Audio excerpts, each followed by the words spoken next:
state and local law enforcement agencies that were critical in the operation that we're going to talk about today.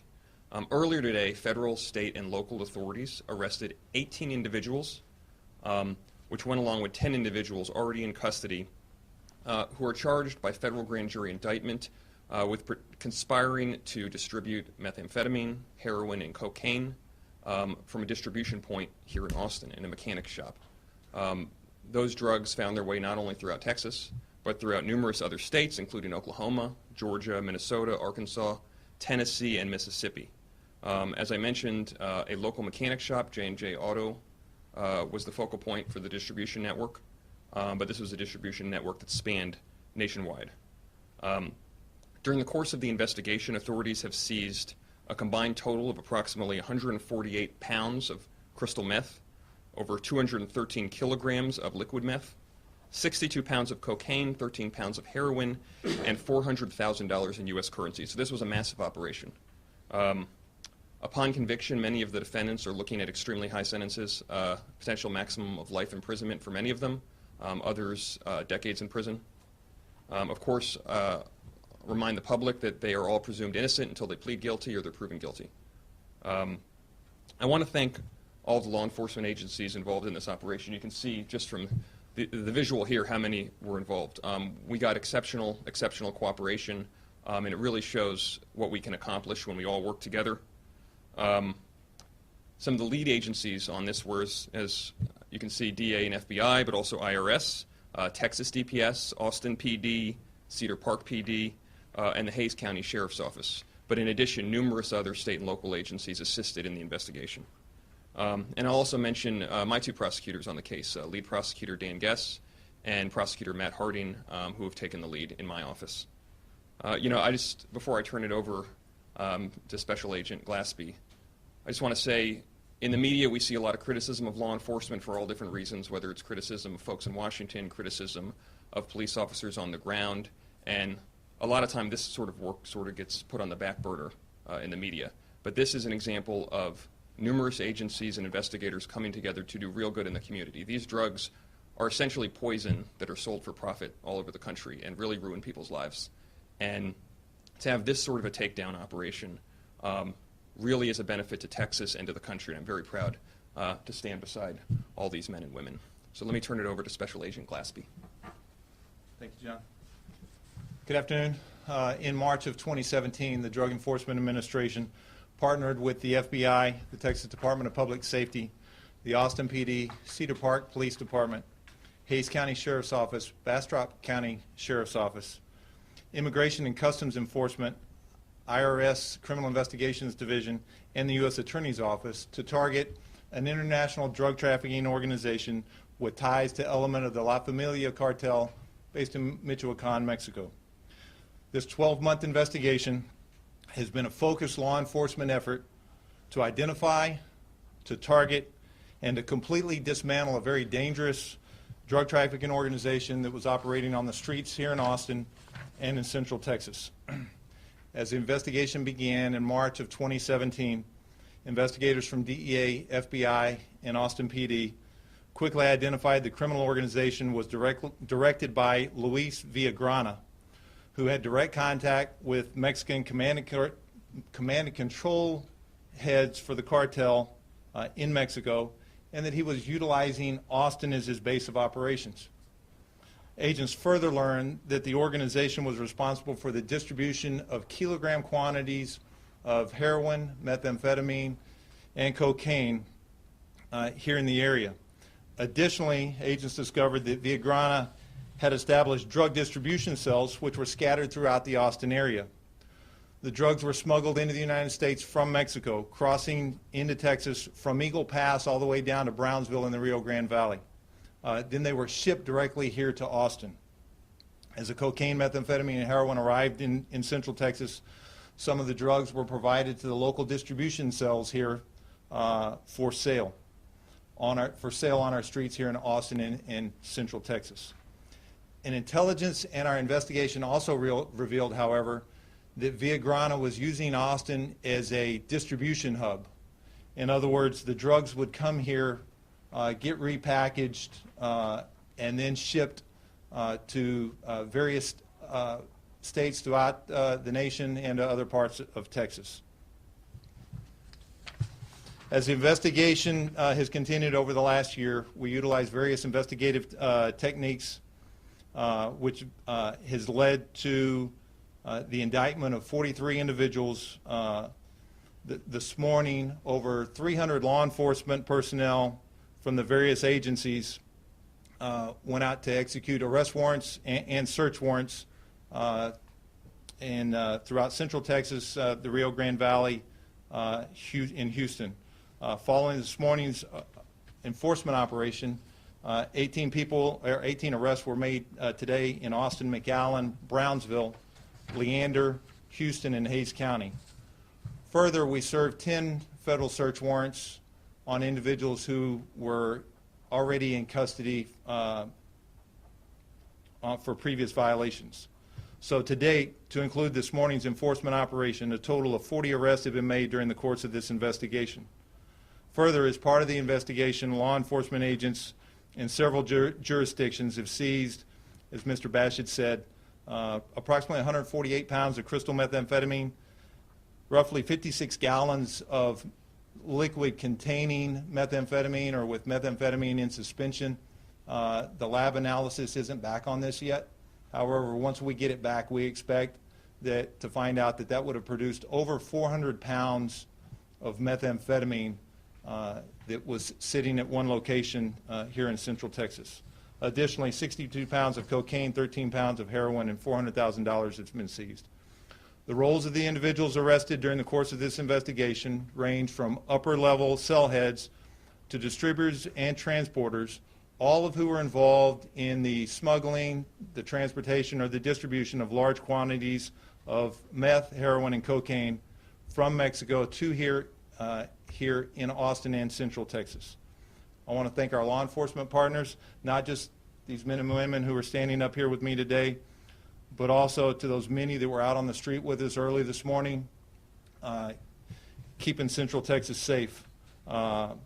This investigation enforcement operation should send a very strong and unified message that we in law enforcement will identify, target, and come after any criminal organization that tries to set up shop and conduct their illegal activities in our Central Texas communities. Thank you. Thank you, Special Agent Glaspie. And now, Assistant Special Agent in charge of the FBI, John Scotta. Thank you. Good afternoon. On behalf of the FBI, I'd just like to say we are very pleased with today's results, and we're happy that we were able to be a part of such a significant investigation. There's literally thousands of hours worth of work and approximately a year of investigation behind today's indictments.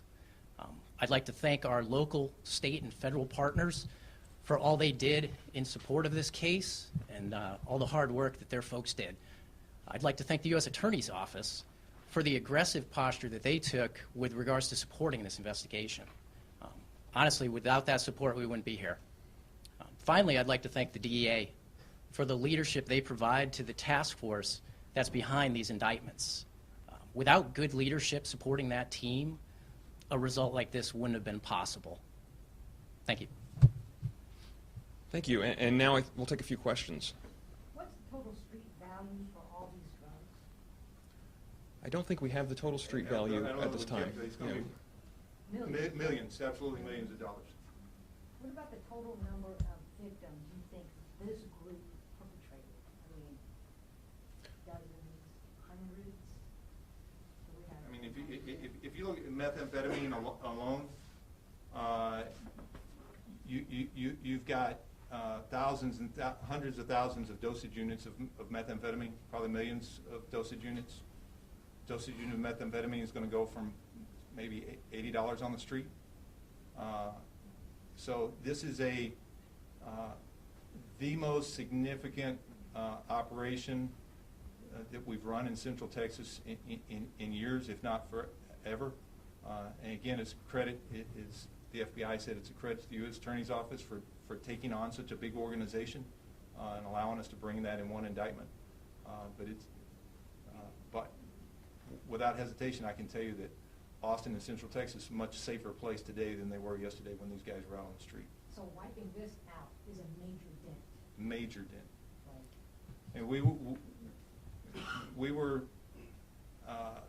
very shocked to find 56 gallons, more or less, of methamphetamine suspended in the liquid. I mean, you look at that, if that comes out to 400 plus pounds of methamphetamine, we don't usually get those kind of seizures even on the border.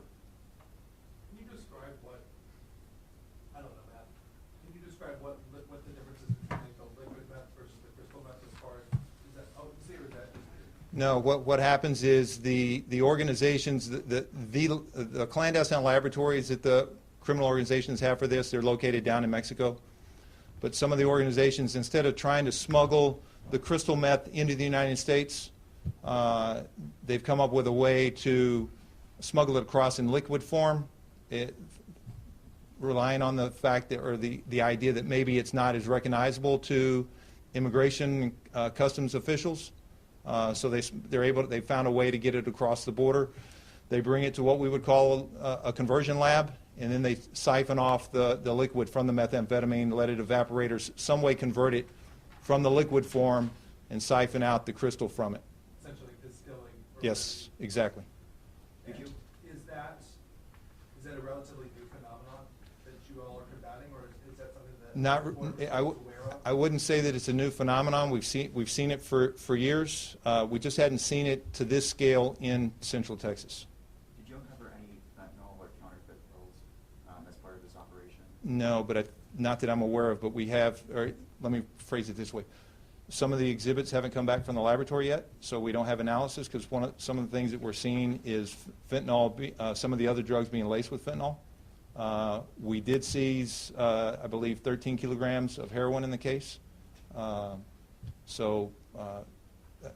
Again, that adds to the opioid epidemic that we're seeing across the country. Did you find any of those sort of processing labs here in this area, Central Texas? Just a conversion lab for the methamphetamine. How many of those? One really large conversion lab. Just to be clear, the JJ shop, is that the conversion lab, or that's just where the bust happened? No, ma'am, that was not where the conversion lab was. The auto shop was essential to the operation of the criminal organization. We did a search warrant on that earlier this morning. The conversion lab was seized last fall, and I believe, correct me if I'm wrong, Cedar Park put the press release out on that. So the auto shop just a selling point, how is JJ involved? I'm not in a position really to talk about the whole details of the auto shop, but it was crucial to the operation of the organization. Can you talk about how dangerous it is for agents to go into these conversion labs? Is it toxic? Is it dangerous for the officers themselves? It is. One of the concerns that we have now, as you mentioned, bringing up fentanyl, we never know now where we're going to encounter fentanyl. So any place where we used to encounter methamphetamine, cocaine, even heroin, we now have to have the idea that, hey, fentanyl could be present. So when we come across something, the agents have to be prepared with personal protective equipment to be able to process the drugs that are there and take on that added responsibility, the dangers of possibly coming across fentanyl. You're going to do one more question for Just clarification here, because you mentioned, I think, 28 people, 18 arrested today, but 43 are indicted. You're very good with math, Can so you- that leaves us. Not really, but where's the rest of the people? Throughout the course of the year, they were arrested in other aspects of the case. Maybe, and I'll give you an example. A transporter who we utilized the police department to conduct a traffic stop to seize the drugs. So the other 12 to 15 that you're not seeing there have been arrested in other aspects of the case. How many different agencies, Go ahead. how many different agencies helped with the apprehensions this morning? There's 300 law enforcement personnel. Do we have the total number of departments that we're out? There was 300 law There's enforcement. approximately 300 law enforcement agents out on the streets in Texas, from McAllen, Houston, and here in Central Texas. So let's close by emphasizing that, this was not just a Central Texas issue, although it was primarily a Central Texas issue, but as I said, the distribution network had its tentacles going nationwide. And so this was one of these cases that illustrates that our responsibility as law enforcement in Texas is not only Texas, but because we're an entry point for the entire United States, we have a responsibility to protect the citizens of the United States nationwide.